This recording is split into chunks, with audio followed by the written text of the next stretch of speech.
यदि आपने एक बार इसको सीख लिया तो आपके अनुच्छेद 3 और 4 क्लियर हो जाएँगे। तो पहले बात करते हैं अनुच्छेद 3 की। अनुच्छेद 3 में यह निहित है कि नए राज्य बनाना या राज्यों की सीमा में परिवर्तित करना।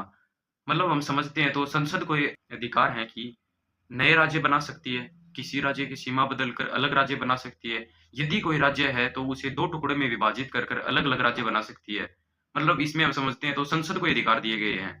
ईज़ी वे में समझें तो संसद भारत के आकार, सीमा, नाम में सब में परिवर्तित कर सकती है। लेकिन नोट करने की बात तो यह है कि यदि संसद किसी राज्य की सीमा में बदलाव करती है या नाम बदलती है, तो उसे उस राज्य की विधानसभा से परमिशन लेनी होगी।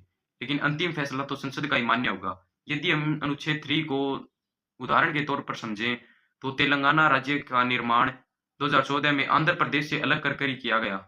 अब अनुच्छेद 4 की बात करने से पहले यदि आपने इस वीडियो को लाइक, सब्सक्राइब और शेयर नहीं किया है, तो भाई प्लीज़ करें, लाइक करें, सब्सक्राइब करें।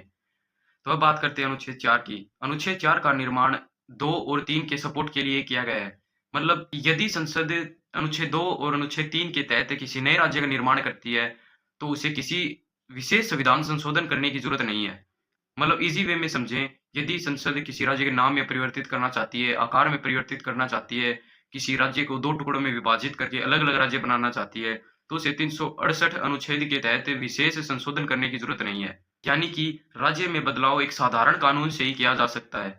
इस वीडियो में मैंने पहले 368 की बात की थी, तो 368 में यह बताया गया है कि भारत में यदि बदलाव करना है, तो किस प्रकार संशोधन किया जाएगा। तो पूरी संशोधन की प्रणाली बताई गई है। तो भाई लाइक, शेयर एंड सब्सक्राइब ज़रूर करें। कैसी लगी आपको वीडियो कमेंट्स में ज़रूर बताएँ। धन्यवाद।